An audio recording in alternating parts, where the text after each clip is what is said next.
I'm very pleased with where we're at right now, but we have a long way to go.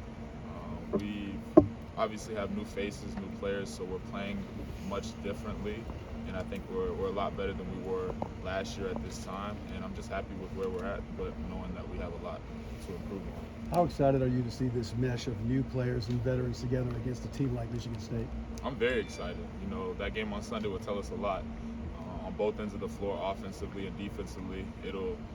Michigan State is a tough, hard-nosed team just like ourselves, but they're just wearing a different jersey. So I'm excited to get to play against guys who aren't wearing Tennessee uniforms, and I know everybody in the locker room is, but it'll tell us a lot about where we're at and how we need to improve. What are the things you get out of a road exhibition, opposed to when you guys usually host things here at neutral site last year? I think it tells you a lot, especially for the guys who've never been in a college atmosphere, let alone a college road atmosphere. I'm glad that fans are allowed to come this year, and I'm excited. I know that everybody's going to be prepared, but obviously there's nerves and things that you can't emulate in practice without fans, especially hostile fans, so I'm looking forward to it. What's the difference between playing a Power 5 team and kind of a mid-major when you're scrimmaging, I guess? I would just say maybe the competitive level. Sometimes in the past where we haven't, scrimmaged a Power 5 team, kind of like a Division 2, Division 3 team, it's not as competitive as maybe you want it to be. But I know Michigan State, based on what they were able to do last year and how our scrimmage went last year, that it'll be very competitive. So I know you still have more to learn about this team, especially after this game, but how much better of an offensive team do you think you guys can be this year? Much better. I feel like everybody who was on the team last year and who's here this year, we've grown in many ways on both ends of the floor, but specifically on our offensive end. And then the newcomers, the freshmen and the transfers that we have are very dynamic, both on the ball and off the ball. And just the style of play that we're playing with is a little tweaked from years past, and so we're playing much faster, trying to get up and down the floor a lot more, so we have more offensive possessions. Without Santi this weekend, how good will it be for the newcomers, transfers, and freshmen to kind of be thrown into the deep end there? Yeah, it'll be really good. I'm obviously very sad that Santi won't be out there, but it'll be really good for other guys to step up, because I feel like we know we're going to get out of him each and every night. But with guys who haven't been in the fire on the road before, it'll be a good test for them against a great competitive defensive team that we know is going to come to play.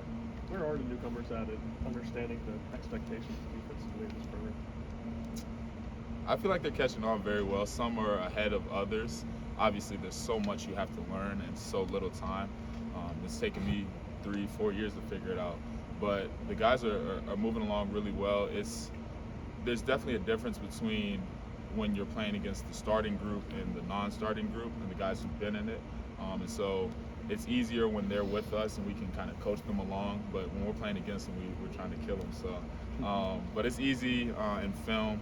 As we started watching film, it's giving them another outlet to explore and how to learn how to get better and where they're supposed to be. But they're moving right along very well.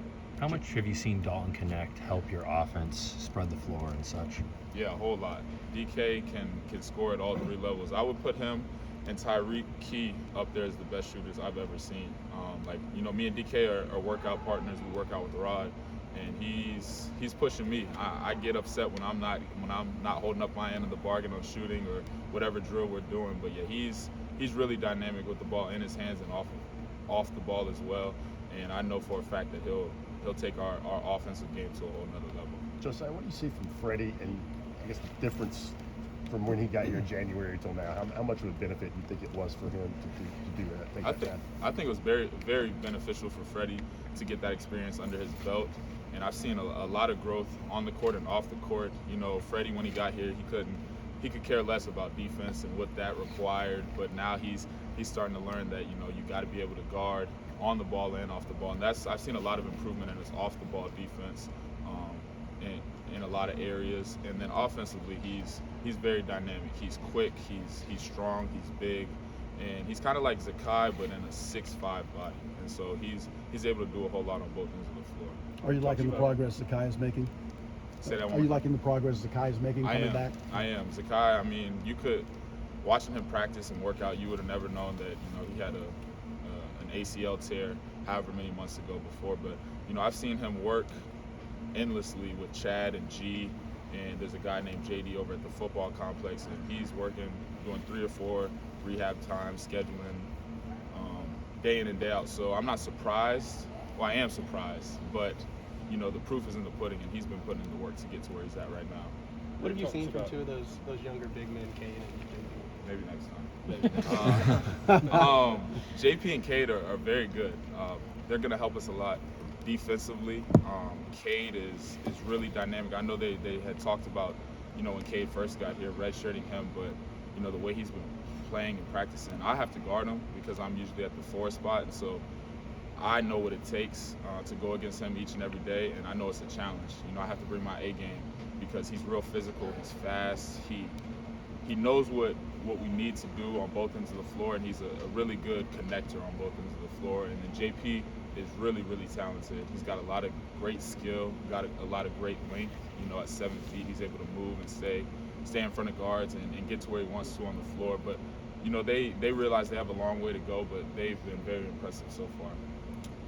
Rick talks about the non-negotiables defensively. What do you feel like those non-negotiables are? Where if you make this or that mistake, you're definitely coming out of the game. Well, our biggest thing is 5 moving as 1, and so you can kind of tell when there's a lapse in a person on the ball, off the ball. So the biggest things are staying in front of your man, guarding your yard, we call it, and then off the ball, just moving as 1, as a unit. And we don't like to switch too much. We like to keep the matchups how they are. So I just say staying in front of the ball and just being able to not give up separation off the ball. Josiah, you're Appreciate y'all. Thanks, James. It's a secret.